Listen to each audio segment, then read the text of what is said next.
Assalamualaikum warahmatullahi wabarakatuh. Alhamdulillah, wassalatu wassalamu ala rasulillah.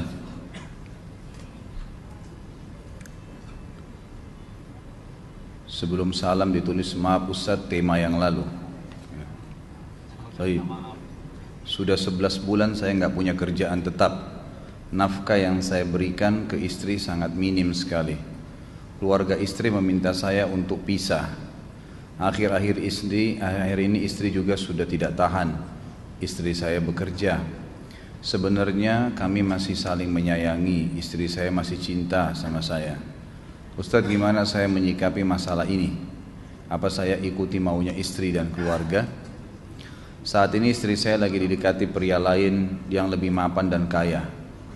Salahkah saya kalau memukul pria tersebut? Karena pria itu telah mengambil kesempatan dalam kesempitan rumah tangga kami. Ustadz minta amalan atau wirid untuk melapangkan rezeki. Ini ada hubungannya sama tema nggak ini? Hah? Jawab atau enggak? Kasihan. Ya udahlah, karena malam terakhir ya.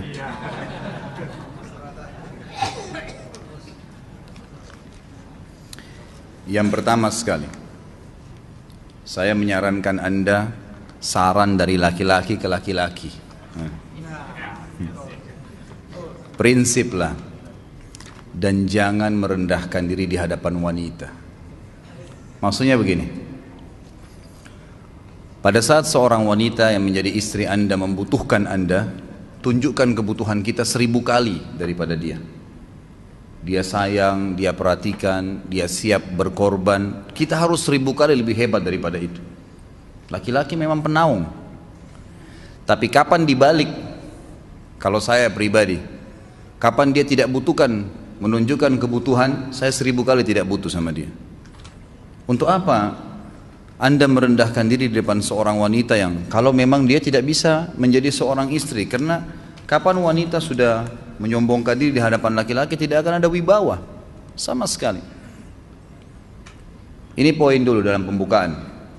Dan selalu saya sarankan siapapun ikhwah yang minta saran saya dalam masalah rumah tangga, yang paling pertama ini saya ucapkan, saya bukan menyuruh Anda menjadi keras, bukan. Tapi saya mengajak Anda untuk punya prinsip dalam hidup. Wibawa, pemimpin rumah tangga. Dibutuhkan kita butuh, tidak dibutuhkan ya sudah. Masih banyak gantinya. Dia mau ganti laki-laki lain, silahkan, ahlan wa sahlan, silahkan. Allah akan gantikan penggantinya yang lebih baik. Dan itu harus bisa kita punya prinsip. Memang begitu. Kalau ini kita terapkan dalam kehidupan kita, kita akan sangat mudah hidup. Terkadang subhanallah ada pengorbanan berat. Berpisah dengan meninggal, berpisah karena masalah dosa yang dilakukan oleh pasangan kita, jelas haram.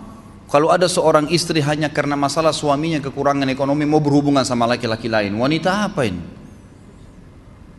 Cinta itu pengorbanan, kasih sayang, bukan hanya pada saat mampu kemudian disayang, pada saat tidak mampu kemudian ditinggal. Subhanallah.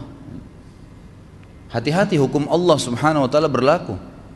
Akhwat, yang jadi istri, ikhwah, yang jadi suami harus tahu pasangan kita itu punya Tuhan sebagaimana kita punya Tuhan yang sama. Dan Allah itu maha adil. Memang dalam kehidupan kita ada naik turunnya. Dan makna cinta adalah pengorbanan. Itu sebenarnya. Kalau hanya kita kantongnya lagi penuh kemudian disuka sama istri, pada saat lagi tipis, lagi masalah kemudian dia mau berhubungan sama laki-laki lain, na'udzubillah min dzalik. Wanita apa ini? Kalau saya tidak naungin. Kalau saya nggak naungin, kamu mau sama dia silahkan, ahlan sahlan, silahkan jalan. Kalau saya, istri saya sangat tahu prinsip saya. Kalau kamu merasa ada laki-laki lain yang kamu anggap baik, atau kamu mau ingin memasukkan pendapat keluargamu dalam rumah tangga saya sehingga kedudukan saya sebagai suami tidak didengar lagi, silahkan pilih keluarga kamu.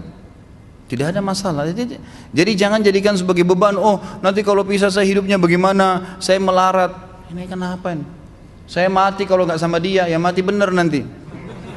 Gila kalau nggak nikah sama dia, gila kalau siapa ini? Ini kenapa ini? Keluar dari bingkai hidup itu. Seorang muslim itu hidupnya mulia. Dia dihormatin, dia menghormatin. Dia dihina, tinggalkan. Gitu kan. Allah SWT tidak menyuruh kita menghinakan diri, tidak boleh. Kalau wanita ini misalnya, istri ini yang dikatakan tadi masih mencintai suaminya, dia hanya sekedar minta kerja, ya, garis bawahi kalimat ini ya, dia hanya sekedar minta kerja untuk membantu nafkah rumah tangga, ahlan wa sahlan, jempol, nggak masalah, bagus itu. Sampai suaminya mapan, itu baik. Tapi dalam kondisi masih status istri punya hubungan sama laki-laki lain, naudzubillah min dzalik. Mana ghirah, mana kecemburuan positif yang telah Allah pelihara dalam diri kita, nggak boleh. Pada saat seorang sahabat pulang ke rumahnya mendapatkan istrinya selingkuh dengan laki-laki lain, tidak disebutkan apakah berhubungan biologis atau tidak, tapi yang jelas sahabat ini sampai kaget, masuk ke rumahnya temukan ada laki-laki lain. Dia bingung mau lakukan apa. Dia pergi ke Nabi SAW lalu berkata, ya Rasulullah, saya pulang rumah istri saya lagi sama laki-laki lain. Maksudnya dia pandu saya harus buat apa nih? Apa yang terjadi? Subhanallah, Sa'ad radhiyallahu anhu, sahabat Nabi mulia, menghenuskan pedang mengatakan, ya Rasulullah, kalau terjadi pada rumah tangga saya akan penggal dua-duanya. Dua-duanya saya penggal nih. Tapi di sini ulama bilang saat ingin menghukum kalau terjadi pada keluarganya dengan penggal ini, bukan maksudnya dia menghukum secara individu, maksudnya dia, saya ingin terapkan hukumnya Allah, dirajam, dibunuh karena mereka sudah menikah dan berzina. Hukum Allah terapkan, kemuliaan agama harus ada. Harus begitu. Seorang istri yang mau tinggal di bawah naungan kita sementara kita sudah berkorban di bawah terik matahari, sudah bekerja, sudah memilih dia dari sekian banyak wanita, kemudian dia mau berkorban, hormatin dia, junjung dia, lindungin dia, rangkul dia, gitu kan? Bela dia, memang harus begitu. Tapi kalau masih dalam naungan, kemudian sedikit himpit masalah ekonomi lalu berhubungan sama laki-laki lain, naudzubillah, jangan dipertahankan, berbahaya sekali, gitu kan? Jangan Anda menjadi laki-laki lemah gitu. Saya kemarin ditelepon oleh dua orang sekaligus, subhanallah. Sahabat dekat telepon kepada saya, laki-laki. Ustadz, maaf mau ngomong sebentar. Baik, silahkan. Ustadz, saya ini, istri saya pulang ke rumah ke kampung ayahnya ibunya karena alasan mengurus ayah dan ibunya. Akhirnya saya sama anak-anak ditinggal di sini sendiri. Setiap kali saya panggil pulang, dia bilang, sudahlah saya nggak mau pulang, kalau mau nikah lagi silahkan. Dia bahasakan begitu.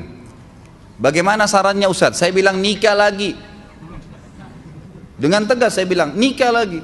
Kalau tidak terbuka pintu fitnah. Perempuan itu kenapa harus pilih orang tuanya? Tidak boleh secara syar'i, nggak boleh.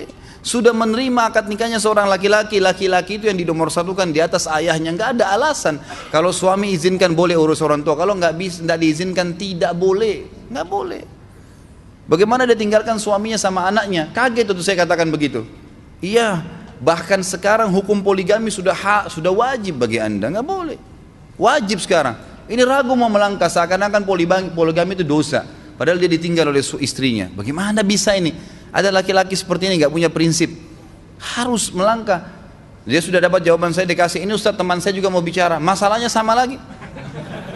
Ustadz istri saya tinggalkan saya, Ustadz kayak mau menangis. Sebentar, jangan pakai nangis laki-laki. Apa ini cengeng? Ditinggal wanita nangis, subhanallah. Orang nangis itu ditinggal meninggal Rasulullah SAW, ketinggalan sholat subuh berjamaah, itu nangis. Nggak jadi jihad, nah itu nangis. Ditinggal perempuan nangis, la ilaha illallah. Allah ciptakan perempuan lebih banyak daripada laki-laki. Ini bukan menurunkan martabat perempuan ya. Artinya harus seorang pemimpin itu punya wibawa, nggak bisa. Kalau nggak akan dianggap remeh nanti. Istri itu dinaungin, dilindungin, dididik, diberikan haknya ia. Berikan berlipat-lipat penghormatan sebagaimana dia berikan satu penghormatan, nggak apa-apa. Tapi jangan sampai menginjak martabat seorang pemimpin, tidak boleh. Akhirnya saya sampai bilang sama dia, akhi, ambil keputusan. Kamu mau balik sama saya berumah tangga di sini, atau kamu pilih rumah orang tua kamu? Oh, saya pilih orang tua saya, baik, saya ceraikan kamu sekarang. Assalamualaikum, tutup telepon, selesai. Jangan lama-lama. Cengeng sekali. Udah sujud sama Allah, saya masih berat cintanya Allah.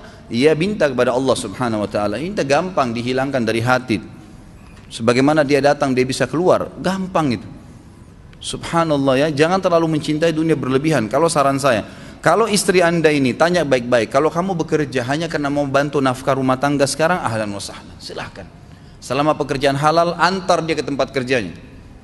Muliakan dia, jaga, jemput pada saat pulang, anda pembelahnya, begitu. Tapi kalau berhubungan sama laki-laki, ada subhanallah suami depannya dia istrinya telepon laki-laki lain dan dia menerima itu. Mana ini? Dalam agama haram, wallah haram itu hukumnya. Nggak boleh. Itu namanya dayuth dalam agama. Nabi SAW mengatakan Allah melaknat dayuth. Kata sahabat, siapa itu dayuth ya Rasulullah? Laki-laki yang tidak punya cemburu terhadap pelanggaran agama yang terjadi pada istrinya. Gimana caranya? Nggak boleh dalam agama Islam, gitu kan? Makanya biasakan hati kita terisi dengan cinta kepada Allah SWT dan bukan cinta kepada manusia. Mencintai istri karena Allah yang perintahkan, mencintai suami karena Allah yang perintahkan. Jadi semua karena Allah. Tidak ada kata-kata hilang, tidak ada rugi kalau kita meninggalkannya. Jadi ini hal mendasar yang saya tahu, Allahu alam. Jadi sampaikan seperti itu. Kalau wirid apa? Saran saya adalah memperbanyak istighfar kepada Allah SWT. Gunakan momen musibah itu sebagai kesempatan untuk mendekatkan diri dengan Allah Subhanahu wa taala. Begitu ya.